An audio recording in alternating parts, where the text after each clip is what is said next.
നിത്യനിരാമയ നിൻ തിരുമുൻപിൽ ഞാൻ സത്യമായെത്തിയേക്കാം, പള്ളി കെട്ടുമായെത്തിയേക്കാം.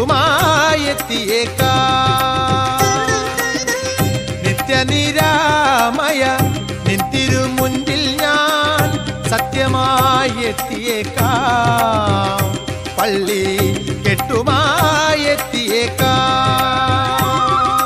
പോരും വഴി നിന്റെ തോഴന വാവരു സ്വാമിയെ വണങ്ങി വന്ദനം ചെയ്ത് ചന്ദനം ചാർത്തി പേട്ടയും തുള്ളിടേണം. നിത്യനിരാമയ നിൻ തിരുമുൻപിൽ ഞാൻ സത്യമായെത്തിയേക്കാം, പള്ളി കെട്ടുമാ